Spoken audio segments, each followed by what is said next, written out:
everyone, welcome to the Dill Pickle Movie Network. I am Dylan Randazzo, and I'm excited to tell you about the new film hitting theaters this weekend, The Woman King. Directed by Gina Prince Blythewood, who you may recognize from films like The Secret Life of Bees, Love and Basketball, Beyond the Lights, and most recently in 2020, the Netflix original The Old Guard.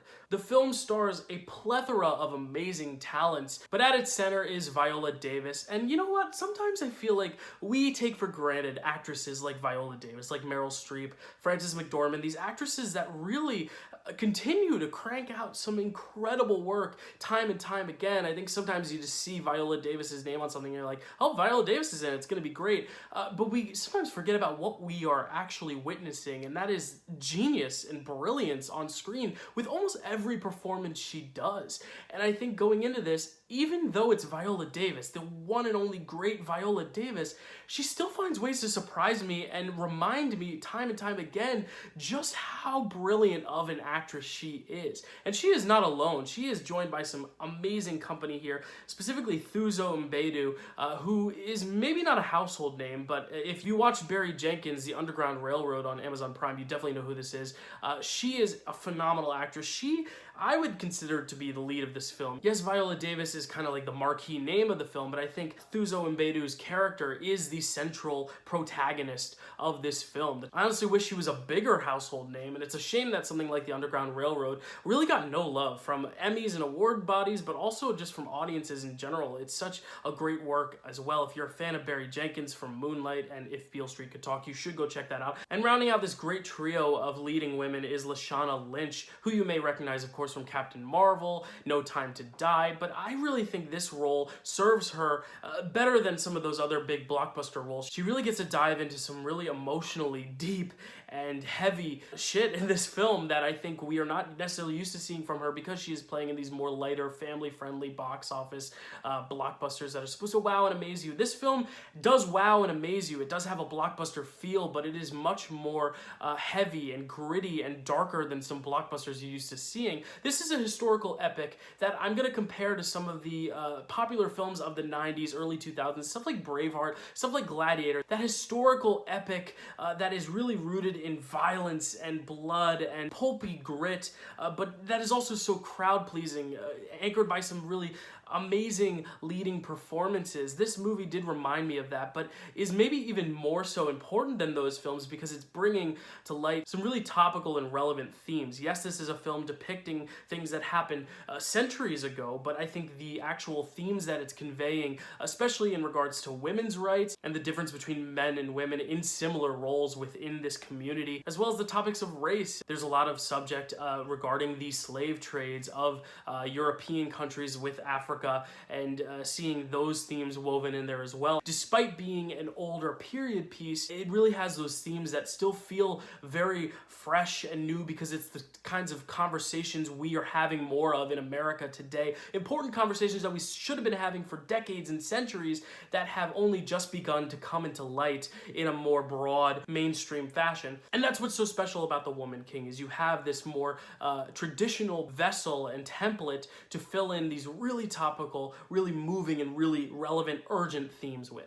The Woman King centers around this core group of female warriors called the Agoji, who protect their kingdom, who is led by a king played by John Boyega, who is also really great, really versatile. He's a much more smaller supporting role in comparison to the three women I've talked about already, but this really does follow this kingdom and the ins and outs of their culture, the ins and outs of their politics. As I said earlier, it is very topical, dealing with race, gender norms within this community, but it is all about the depths we go to protect those we love and the communities we have, and what we do to hold on to the culture and the beauty of community, and also the things we're able to criticize about our communities and the things we are able to kind of point a finger at and say, this is not right, and standing up for what you believe within your own community that you love. And that's one of the great things I love about The Woman King as well, is that there's no right, wrong, black, white in terms of the moral values of these kingdoms we see in this film. Yes, there is a group of people you are supposed to root for, but you can even see that within their own kingdom there are flaws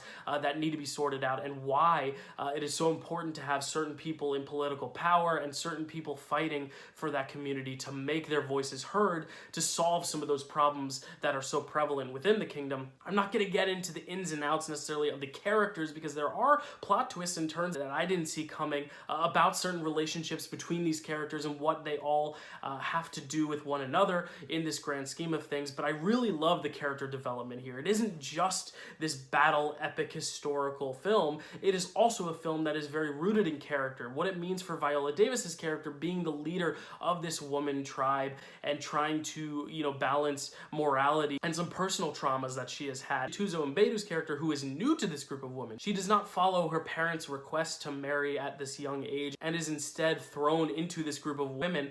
And her story is much more of the apprentice story, trying to learn from these women and trying to become a warrior herself. There's that mentor-mentee mentality between Viola Davis and, of course, Tuzo Mbedu's character, and Lashana Lynch as well as one of these warriors, also trying to aid in that mentor relationship. I love the first half of this film because it deals with the training aspect and trying to strive for those goals that you set earlier in the film, while also facing obstacles and things that are going to knock you down. There's a lot of similarities between this and stuff like Mulan, about someone trying to, rise above the occasion and grow into this really fierce warrior. And then about halfway into the film, once the training is complete, seeing how these new warriors assimilate within this bigger group and how this group as a whole is able to protect their kingdom and defeat the enemy that is trying to take them down. It's just got a great immediacy and grit that I love to see in films like this. It feels urgent in its themes, but it feels grisly in its fighting, in its execution. One of the negatives I will say about the film is that I think the fight sequences themselves, as well choreographed and as well staged as they are,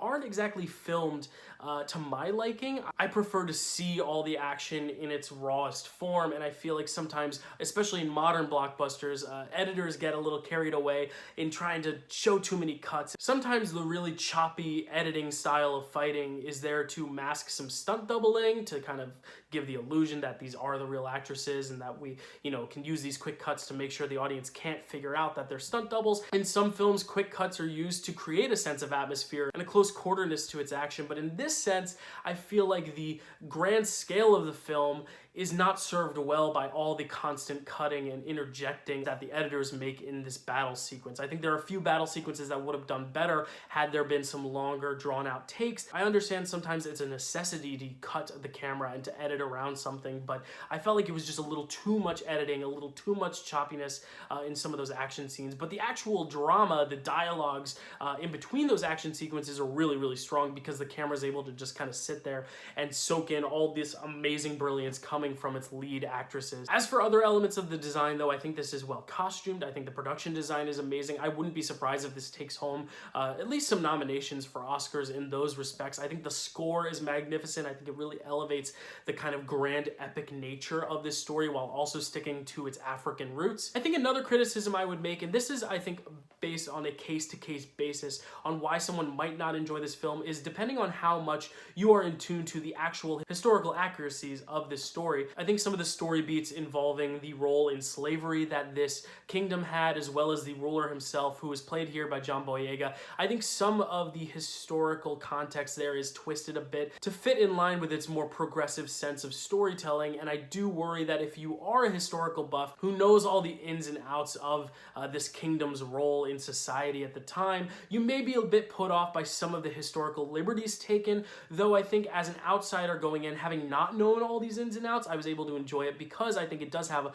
a very progressive message and theme to share with the audience. A lot of the morals to be taken from this film are very impactful. Yes, John Boyega has a whole speech at the end basically outlining the themes of the film beat for beat. It's a tad on the nose, but I think the themes that are being preached in this film, the morals and the stories and the lessons being told, are very important. Yes, this is a film that takes place, like I said, decades later, centuries later, yet I think the themes are still so relevant and so important for audiences to hear. So I think, like I said, it's a case-to-case basis of whether or not you're able to forgive some of the historical inaccuracies despite it being in service of preaching a really progressive message at the end of the day. Other than that, I really don't have a lot to complain about The Woman King. Going into this, I had seen a little bit of hype from the Toronto Film Festival. I saw its high score on Rotten Tomatoes, but I didn't have any, preconceived notions about this film other than, yeah, Viola Davis is going to be great, but like I said earlier, sometimes I forget how great she is, and just every time I see her in a new role, I feel like just so much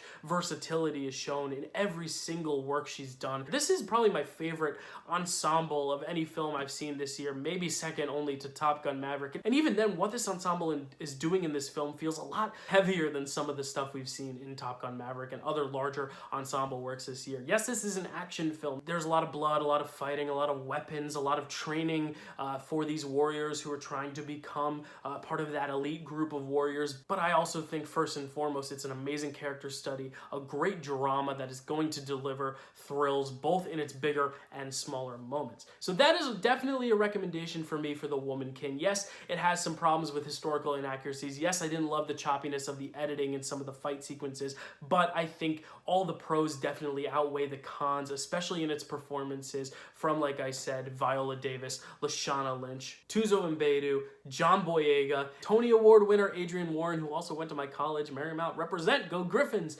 This film is really great, and I hope y'all check it out, especially since September isn't necessarily known for having some heavy-hitting releases.